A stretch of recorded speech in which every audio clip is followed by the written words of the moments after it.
Hello అండి, అందరికీ welcome back to our channel. నేను మీ ప్రియాంక. నేను ఒక 2 డేస్ మా అక్క వాళ్ళ ఇంటికి వెళ్ళాను. ఈ ఇల్లు మాత్రం వచ్చేసరికి గందరగోళం చేసి పెట్టేశాడు మా హస్బెండ్. ఇంకా మా బాబునైతే పడుకోబెట్టి ఇంకా టిఫిన్ తెచ్చుకున్నా. టిఫిన్ చేసేసి ఇంకా వర్క్ అంతా స్టార్ట్ చేసుకోవాలి. ఆడవాళ్ళం ఎలా ఆలోచిస్తాం, ఒక 2 డేస్ ఎటైనా వెళ్ళినాం అనుకో ఇల్లు మొత్తం ఇంకా ఎట్లా ఉందో చూసి ఇక రాగానే పని స్టార్ట్ చేసేస్తామా. నేను తీసుకెళ్ళిన బట్టలు అవన్నీ అయితే ఫస్ట్ మొత్తం సర్దేసుకున్నాను.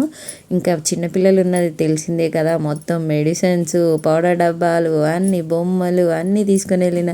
ఇంకా అవన్నీ సదిరేసరికి సరిపోయింది నాకు.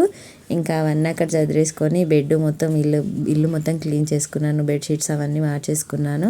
ఇంకా నీట్గా అన్నీ చదివేసుకొని వచ్చేటప్పుడే వెజిటేబుల్స్ కూడా తెచ్చుకున్నాను మార్కెట్లో. వాటిని కూడా మంచిగా ఫ్రిడ్జ్లో చదివేసుకొని వాషింగ్ మిషన్కి వేసే బట్టలు ఏమైనా ఉంటే అన్నీ చదివేసుకొని బట్టలు అయితే మిషన్లో వేసాను. ఇంకా మనకి ఇంటికి వచ్చిన తర్వాత ఏముంటుంది, అన్ని పనులు చేసేసుకోవాలి టకటక అనేసి. అన్నం కూడా తినాలనిపించదు వర్క్ అంతా అయిపోయేంత వరకు. నేనైతే 2 పిల్లలతోటి తలకాయ ఖరాబ్ అయిపోతుంది. మా అక్కోళ్ళ ఇంటికి పోయిన 2 డేస్ అయితే హాయిగా రెస్ట్ తీసుకున్నా. ఇంకా మళ్ళీ ఎప్పటిలాగా రొటీన్ ఇంటికి వచ్చినామా, మళ్ళీ వర్క్స్ అన్నీ చేసుకున్నామా. పిల్లలు ఉన్నా లేకపోయినా ఇంట్లో పనులు మాత్రం తప్పవు కదా. అయితే నేను యూట్యూబ్లో వీడియోస్ స్టార్ట్ చేశాను. కాకపోతే లాంగ్ వీడియోస్ చేస్తేనే మనకి వాచింగ్ అవర్స్ పెరుగుతాయట. సో నేను ట్రై చేస్తున్నాను, ఎలా వస్తుందో ఏమో. ఫస్ట్ యూట్యూబ్లో నాది లాంగ్ వీడియో ఇదే.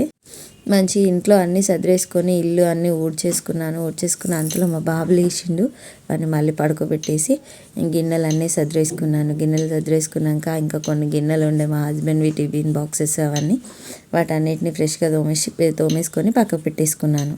అసలు ఈ చలికాలంలో ఏమైనా పనులు చేసుకోవాలంటే చాలా ఏడుపు వచ్చేస్తుంది. గిన్నెలు చూస్తేనే ప్రాణం పోయేంత పని అవుతుంది. కానీ ఇంకా మనకు తప్పదు కదా, ఇంకా చేసుకోవాలి. ఇంకా ఏం తప్పినా మనకి ఇంట్లో వర్క్ అయితే తప్పదు కదండి. ఎవరు వచ్చి చేసి పెట్టరు, మనమే చేసుకోవాలి మన పనులు మనమే. ఇంకా గిన్నెలన్నీ కడిగేసుకొని సింక్ బండ, ఇంకా గ్యాస్ అవన్నీ, స్టవ్ అవన్నీ నీట్గా సర్ది పెట్టేసుకున్నానండి. అంత ఎక్కడిదక్కడ కడిగేసుకొని కిచెన్ నీట్గా ఉంటేనే మనకు వంట చేసుకొని తినాలనిపిస్తుంది. ఇంకా అట్లనే నా చిన్న చిన్న మొక్కలకి కొత్తిమీరకి వాటర్ వేసుకొని ఇంకా వంట స్టార్ట్ చేశాను. ఏం లేదు, మా హస్బెండ్ ఆల్రెడీ డ్యూటీకి వెళ్ళిపోయారు.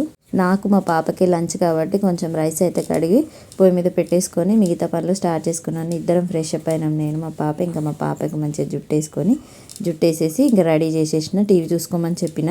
ఎవరు చెంపలు వగలగొట్టినా పగలగొట్టకపోయినా వింటర్ అయితే మన చెంపలు వగలగొడుతుంది కదా. బాడీ లోషన్ అయితే కంపల్సరీ.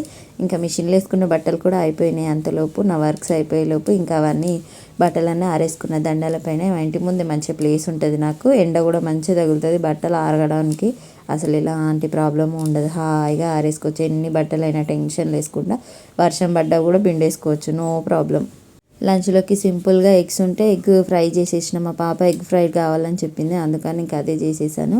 నేను నా లంచ్లో రెగ్యులర్గా మునగాకు కరివేపాకు పొడి అయితే కంపల్సరీగా తింటానండి. ఈరోజు మా లంచ్ ఎగ్ ఫ్రై చేసుకున్నాను. ఇంకా మునగాకు పౌడర్ వేసుకొని కంప్లీట్ చేసేసాము ఇద్దరము.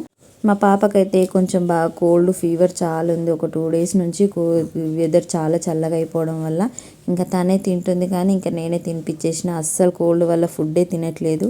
ఇంకా last but not least dosa పిండి కలిపి పెట్టేసుకున్నాను. అంతే వీడియో. బాయ్.